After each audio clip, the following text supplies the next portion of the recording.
Okay, I didn't get a chance to watch The Runaway Bride when it first came out. The reason was I was on holiday in Australia, so I had to wait a long while to watch this episode. And once I got the Children's Adventures magazine, I was kind of spoiled of what actually happened. I knew who the villain was, I knew what happens, and I knew how it ended. So I didn't have that much anticipation. So once I got myself home, I immediately turned on the television and watched it. Was this special as good or better than the previous one? No. Well, kind of. Okay, what's the story? Taking place right after the Series 2 finale, the Doctor finds a bride named Donna Noble, played by Catherine Tate, on board his TARDIS, so the Doctor tries to get her back to the wedding.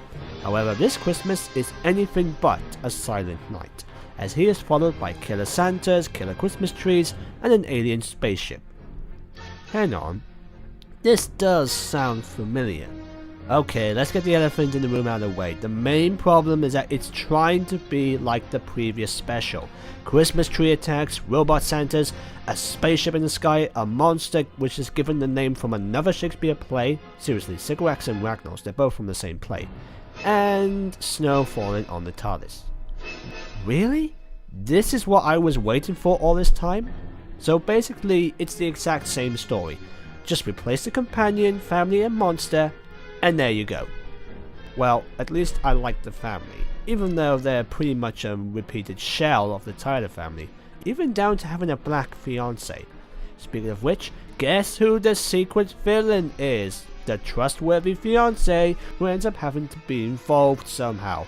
Come on, I guessed it from the moment Donna proposed to him. Just look at that reaction. That's the look of someone who is hiding a secret and is about to be caught in the act. Plus, if he is meant to marry Donna, why is he dancing with another woman at the party? Plus, how can you not tell that he is the culprit by trying to not follow the Doctor and Donna down the lift? Plus, the episode is called The Runaway Bride. Something has to involve the husband somehow.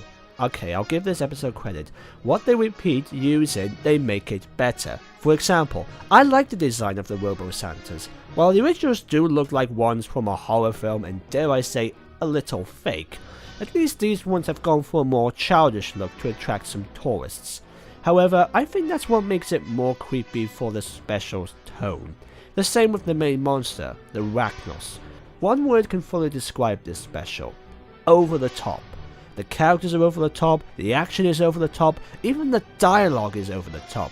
Plus, there doesn't seem to be a moment in which the characters are under any threat. And I have to say, I think it's a bit unfair since the Doctor is still moping over the loss of Rose, that it does take us away from the companion's potential, which was the problem with Martha Jones in Series 3. Since I always like the Doctor to have someone around because it would be nice to have someone around, rather than replace a lost friend. Okay, now let's get to the good stuff. Catherine Tate as Donna Noble is the star of this episode. Okay, yeah, she is the likable person we all remember, but keep in mind, this is not the same friendly companion we remember in Series 4. At the time this was released, I did find her a little bit annoying by the fact that she never shuts up, she's needy towards her fiancé, and she keeps saying childish scientific stuff like spaceman or Martian, which I guess fits the childish tone, but it can get a bit annoying at times.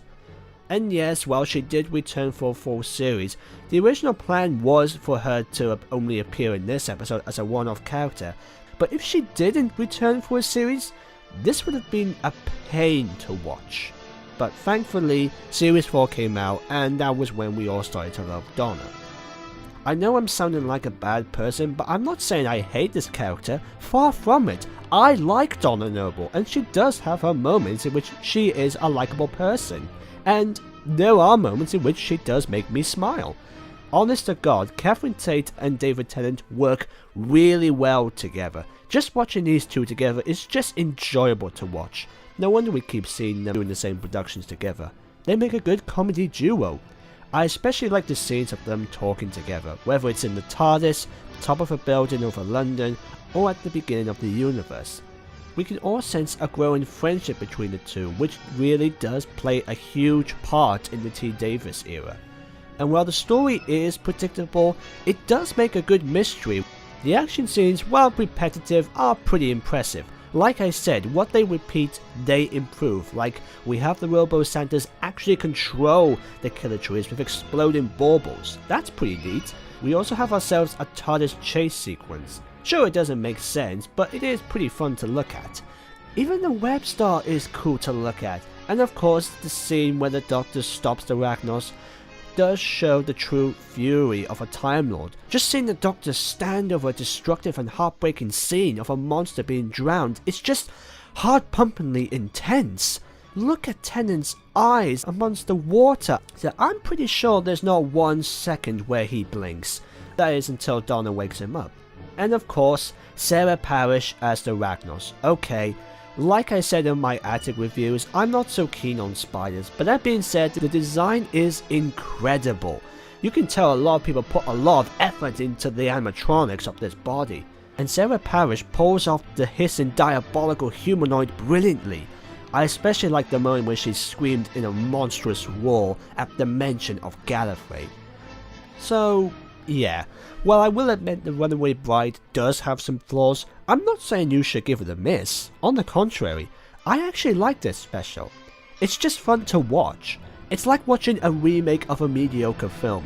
You can sit through the recognizable stuff and like them fine, but you can really appreciate all the new stuff that it gives us. And that's what this one does. Plus, this was a new thing for the Doctor Who show at the time, and if they wanted to do more of this, it's nice to see them do something old and familiar, but new, before they could go on to do new inventive things.